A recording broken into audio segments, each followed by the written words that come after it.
Awesome. Okay, let's get started, everybody. So I'm going to record this class so we all have it so we can watch it later if we want to. So welcome, everybody. I'm so excited to have you in class today. Today's class is an introduction to the 19th Amendment and the women's right to vote. My name is Kerry Sautner. I'm the Chief Learning Officer at the National Constitution Center, and I'm going to be here as kind of your guide and your host. So as we go through class, if questions pop up, you can share them in the chat or the Q&A, whatever way works for you best. If you want to make sure that everybody can see them, make sure you pick 2 panelists and attendees. Or if you want to just send them to me, you can just pick 2 panelists and I will see them directly. If the chat starts to get too chatty and drives you nuts, you can always close it and use the Q&A. You could ask questions that way. Now, today's topic is a really exciting topic, and there's so much amazing history to go through. So I am so happy I am not alone. I'm here with Tom Donnelly. He's one of our top scholars at the National Constitution Center. Tom, you want to say hi to everybody? Hi, everyone. Thanks so much for coming. Can't wait to talk about this great topic. Tom, we are so excited too, and we have kind of some big ideas that we want to get through. First, as always, we start with the Constitution, but we want to understand what the 19th Amendment actually says and how it supports the right to vote for women. And then our students have talked about things like Seneca Falls or the Declaration of Sentiments. To some of us, it's very new. So we wanted to know more about what is the Seneca Falls Convention? What are the Declaration of Sentiments, if I can get it out right? And then kind of other big questions of how did the women's right to vote work in our country? Did it just start by going all national, or did it start in the state level? And then finally, what was the work that after the 19th Amendment was ratified that wasn't done yet? And does the story really end in 1920, or does it continue? So that's all the goals we have for you today, Tom. All in a half an hour, we can do it, right? Absolutely. Where would you like to start, with the big idea or the 19th Amendment? Let's start with the Constitution and then we'll go to the big idea. You got it.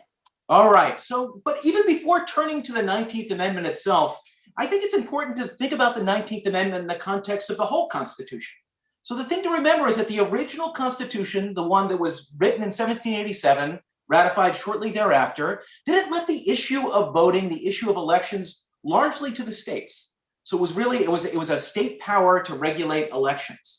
But if we think about America's constitutional story over time, what we see is a story of more and more groups being protected in their right to vote. And we see this written into the Constitution through the amendment process. So we see this on race with the 15th Amendment. We see it with age with the 26th Amendment. And the 19th Amendment then is a key part of this story, banning discrimination in voting on account of sex. So it's one big story, a story of writing more and more protections into the Constitution for different groups when it comes to voting. But let's go to the text of the 19th Amendment, Kerry. So here's the powerful language. The right of the citizens of the United States to vote shall not be denied or abridged by the United States or by any state on account of sex. Congress shall have power to enforce this article by appropriate legislation. So the one thing to note about this text is that it's modeled after the 15th Amendment. And so the 15th Amendment speaks about banning discrimination in the context of race, color, or previous condition of servitude. The 19th Amendment just takes out that language and adds of sex to the end. So rather than protecting against racial discrimination, we're now protecting against sex discrimination in voting. The other thing to note here, Kerry, is that that last part that we see in both of these amendments, giving Congress power to enforce the text, the protections in the Constitution there. And so this is a way in which the original Constitution's leaving elections and voting largely to the states. And with these amendments, the 15th, 19th, we're giving more power to the national government to protect voting rights. And so the last thing to note, Kerry, I'm sorry, oh yeah. No, Kerry, go ahead. And then I have a question just to clarify kind of like, what's the job of original Constitution in voting? And then what are these really framing up? Yeah, the last thing I just wanted to notice that this language we see in the 19th Amendment that ends up in the Constitution, it actually started, we settled on it in 1878. And so this is something that's 40 years before the ratification of the 19th Amendment in 1920. So we liked this language. The suffragists presented it to Congress, each Congress between 1878 and the eventual ratification of the amendment. It was known at the time as the Susan B. Anthony Amendment because she played a role in crafting this language. And then eventually it's approved by Congress all the way in June 1919 and ratified in August of 1920. So when I love that idea that the Constitution starts off with leaving the right to vote to the states, and we still have that. We still see elections being run by state levels, by county levels, and state by states have different ways they do elections. But this idea that these three amendments, which are almost the same wording, the 19th Amendment, the 15th, 19th, and 26th, say, nope, we got to make sure more people are able to vote. And so states, you can't stop people from voting based on race, based on sex, and then based on age. 18 years and older can vote. So would you say, Tom, that over the years we've been, as a country, looking at voting and expanding who could vote over time? That's absolutely right. And the way that Justice Ruth Bader Ginsburg put it in her famous Virginia decision was that women, with the 19th Amendment, women really became part of the we the people in the United States. And so there's this sense in which we're bringing more and more groups into our democracy, protecting them with the Constitution. And another way to think about it, Kerry, is the states still have a lot of power to define voting rights in elections, but these amendments are saying, no, no, no, there are certain things states you cannot do. You cannot discriminate based on race. You cannot discriminate based on sex. You cannot discriminate based on age. It's taking away these excuses for restricting the vote and therefore expanding the vote to more and more people over time. That's awesome. I love that idea. And now Riley asked a really good question, which I think you alluded to a minute ago, but I just want to clarify it. Did the same person write the 15th and 19th Amendment? Because Section 2 has the exact same wording. And I love that you noticed that, Riley. They're pretty much the same thing when we look at these words, and the 26th. So when writing the 15th Amendment, you said this earlier, they really liked the way this was written. So they just kind of mirrored it and said, okay, we're going to add on sex now, and now we're going to add on age. It's really like addendums.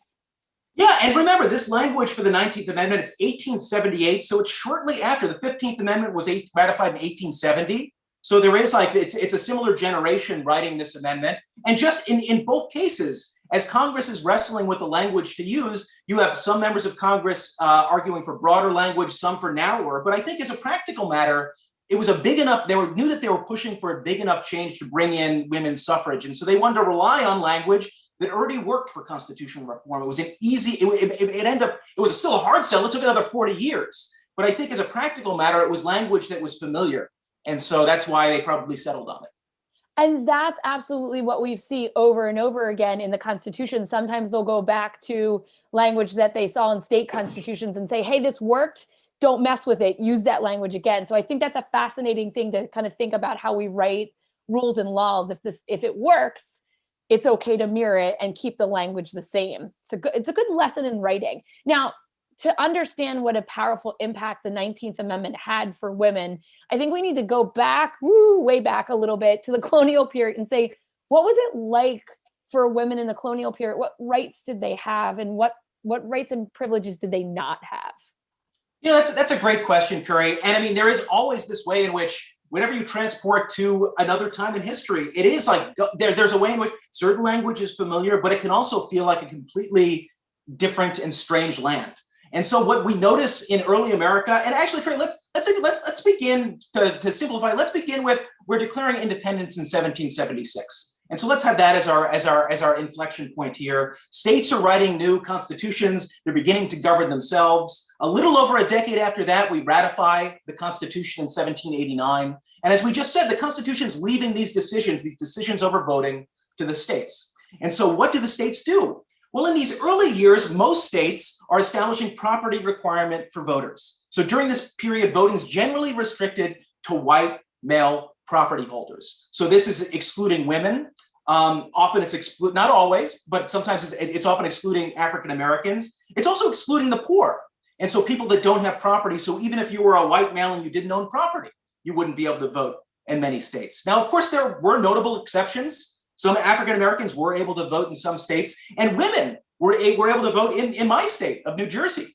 They were able to vote from 1776 to 1807, unmarried female landowners. So they were treated as male landowners in the same way. But in 1807, this brief experiment ended. The New Jersey state legislature wrote this out of New Jersey law and limited voting to, quote, free white male citizens. And so we're seeing here, Kerry, in early America, voting really being restricted to white male property holders. If we fast forward to the 1820s and 1830s into Jacksonian America, what we end up seeing is, something of an expansion. So we see expansion to universal white male suffrage. And so states are getting rid of those early property requirements for men. And so now if you're a poor man, someone who does not have property in Jacksonian America, you can generally vote. But of course, this doesn't help women. This doesn't help African Americans. This often doesn't help immigrants. There are a lot of groups that are being excluded from this revolution in democracy in America. But what we also see, Kerry, is, as is often the case in America, when we have these sorts of restrictions, people began to push back. And so as we get into the mid-1800s, women are beginning to push back on a lot of different levels, not just on voting, but they want property rights. They want the right to contract. They want to be treated equally in both in their civil rights and in their political rights. And so we see new conventions and lectures among women. We see circulating ideas in newspapers. We see petitions to state legislatures. And so we see a lot of activity, increased activity of women pushing for equality. And so one of the big things, so voting becomes part of this, and we'll get to Seneca Falls in a second. That's 1848. It's the very famous convention in 1848. But one thing to note is women's suffrage, right to vote is part of this. But as I said, women are also pushing for property rights. Women want to be able to, at this point in time, under the law, in state after state, women aren't able to hold property on their own, enter into contracts, sue or be sued, and we've already said they can't vote. And so here we see women beginning to push along all of these dimensions. They want equality, in the economy and equality politically. And so, as we're then pushing ahead to Seneca Falls, what we're seeing is activity and pushing along each of these dimensions. They win some key victories on the issue of property rights as we get into the mid-1800s. But the fight for the right to vote is just beginning. And so let's flash forward 1848, Seneca Falls Convention. It's one of the most famous examples of women's rights activity here in the 1800s. It's organized in 1848 by Elizabeth Cady Stanton and Lucretia Mott. And so they're organizing this convention to discuss women's issues. It's called Seneca Falls because this convention is taking place in Seneca Falls, New York. The gathering attracts about 300 people. And so what they're doing is that they're trying to think about what would it take.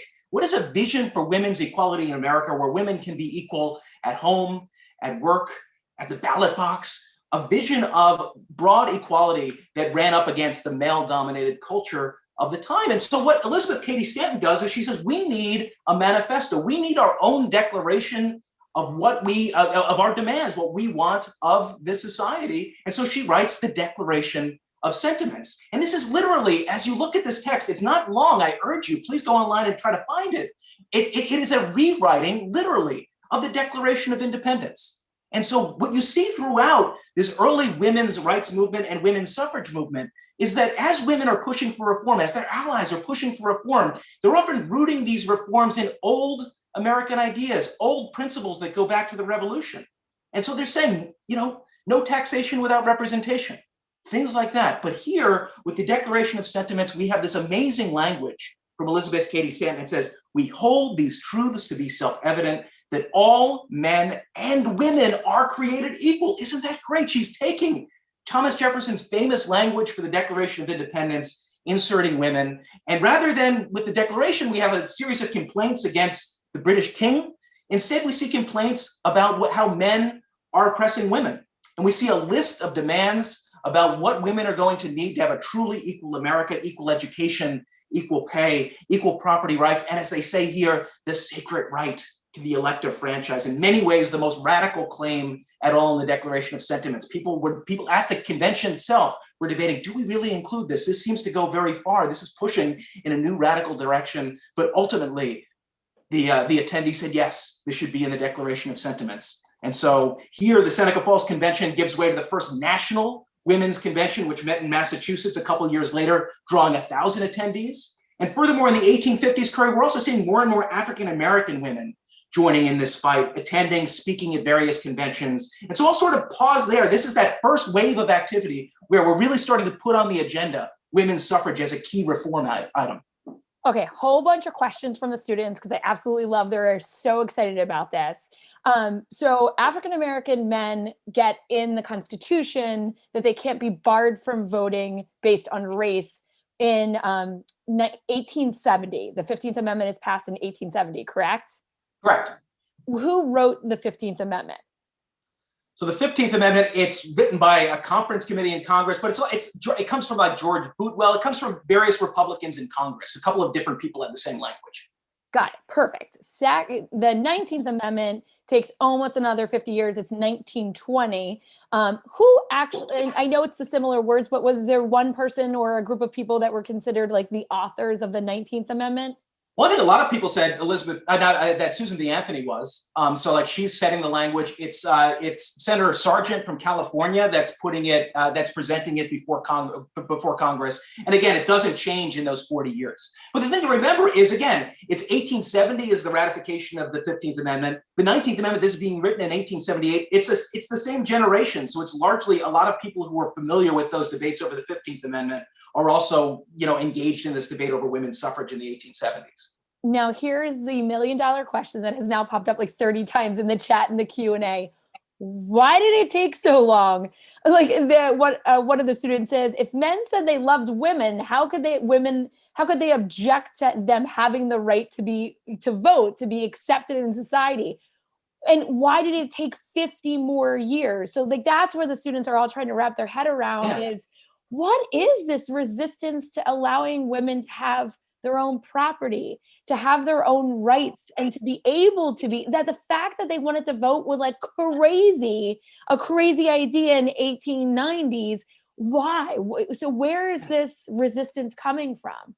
Well, yeah, and it's a completely different mindset. It's a strange mindset. So I'd say it's three interlocking arguments that are made by those who oppose women's suffrage. And this is true from, when we begin debating this in the 1800s, all the way up almost to ratification. I mean, it's a combination of one, what they called virtual representation. So the idea was that as society operated in the 1800s, men were thought to be the heads of household. And so they were involved in the hurly-burly, the dirty work of politics and the economy. And when they went out there in the world, they represented their wives, their daughters, et cetera. And so because of that, women were being represented in politics through the vote, through virtual representation. Of course, this also arises from sexist assumptions about the role of women. And so it is rooted in this idea that there's a traditional role for women, a women's role. Women are pure, they're moral, they belong in the house. We're trying to raise good Republican citizens and leave all of the dirty work to the men. Like that's effectively, those two are related. The last thing to note, and it's related to the other argument, is if you allow women to get involved in politics, you're going to see more and more arguments in the home. And the home is a harmonious place. And wouldn't it be terrible if we started to see debates between husbands and wives over politics? Wouldn't that just be, wouldn't that really just undermine society through that conflict? So it's that combination, but it's those interlocking reasons, I'd say. And one more, and then we can jump back into this because the students got it. And Tom, thank you for being direct about it. Because when we talk about the way women were thought of and presented, almost like need to be protected, secluded, childlike, it boils my blood. So by labeling it that this is sexism, thank you for saying it as it is. But one of the students asked, and I think this is a great question from Riley, did wealthier women and ladies have more rights than the common woman? And there is a split here, and we're going to see that when we talk about the role of African-American women. But even when they begin to gain rights in certain states, it's not all of the women, it's just some of the women, and the fight continues until 1960s. So I'll let you kind of continue with that mindset of seeing the bifurcation even under the gender role of women. Yeah, no, that's a great question. We'll try to weave that in as we tell the rest of the story. But yeah, I mean, the short answer is that practically speaking, yeah, you would just with wealth even just have more independence, I would say, and that the early what you're pushing for in those early years are rights of property holders. So you really are talking about rights of people who are owning property and not everyone else. But we'll fold these questions of the divisions on race and class as we talk about the rest of the story. Shall we, Kerry? Yes, let's do this. Okay, onward. So I think the next best place to go is let's briefly pause to that period after the Civil War known as Reconstruction. And so, and I'll be careful, Kerry, I won't spend too much time on Reconstruction because Kerry knows I get so excited about this topic. But what's important to realize is there's this period after the Civil War, political leaders are really arguing about, the Civil War's over, the Union won, we're trying to set new constitutional baselines after the Civil War. What is post-Civil War America going to look like? With that, it's a question of how equal are we going to be? What rights come with citizenship? Really, really, really big questions, including then who are we going to allow to vote? And so during this period, we have this wave of optimism right after the Civil War, where suffragists who are fighting for women's right to vote join with their tradition. So many of the suffragists, pause for one moment, many of the suffragists were involved in a number of reform movements throughout the 1800s, including the battle against slavery. And so after the Civil War, there's this natural alliance between suffragists and abolitionists. And what they unify around is this vision, this powerful and inspiring vision of universal equality, including universal voting rights. And so the idea being that we have just used the national government to destroy slavery. Why can't we guarantee voting rights for everyone? And so for these reformers, this united white reformers and African-American reformers around universal voting rights. And so for them, it wasn't about sex, it wasn't about race. It was about a universal national commitment to voting rights for everyone. And so it's, and you know, one of the key figures here, Kerry, that I'd like to highlight is Frances Ellen Watkins Harper. And so she's a key part of this movement. She's an African-American born free, educated in Baltimore prior to the Civil War. She was a key abolitionist speaker. And she's a poet, a reformer, and here she's speaking at an important convention on universal rights in 1866. And this is, I think, gets to the crux of what this group was fighting for, their inspiring vision. Here's Frances Harper. We are all bound up together in one great bundle of humanity, and society cannot trample on the weakest and feeblest of its members without receiving a curse in its soul.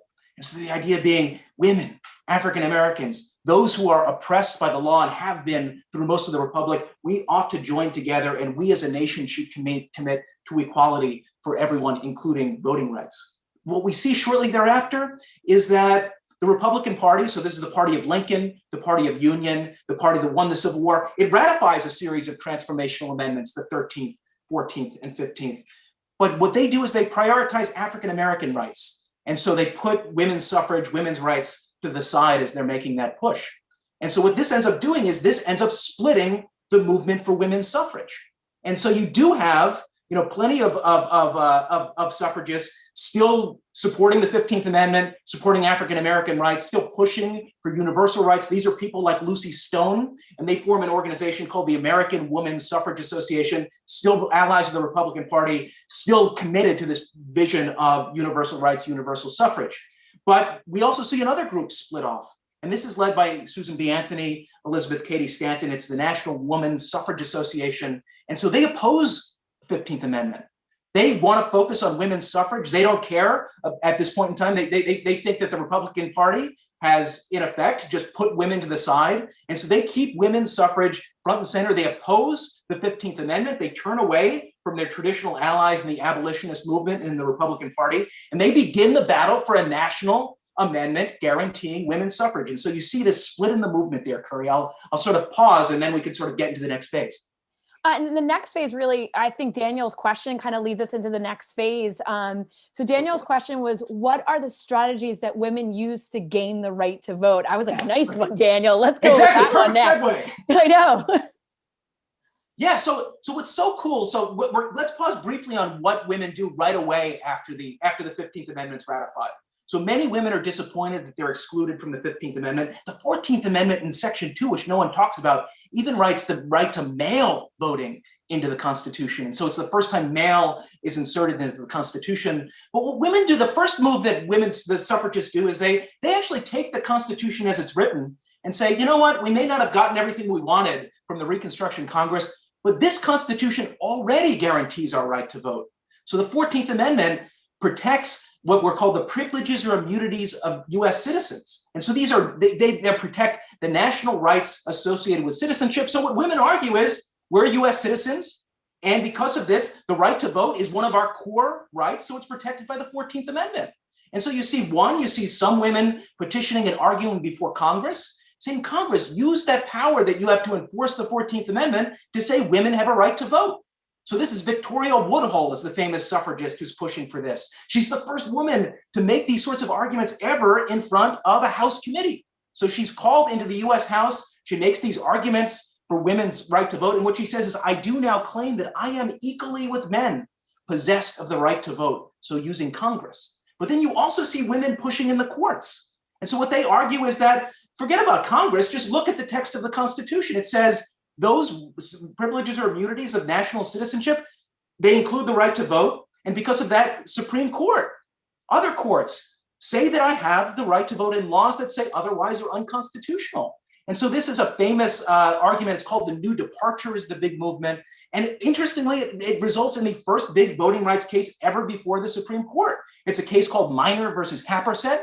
Virginia Minor is one of these activists arguing for the New Departure, saying the 14th Amendment already protects women's right to vote. The right to vote is one of the most important national rights we have. It must be a privilege or immunity.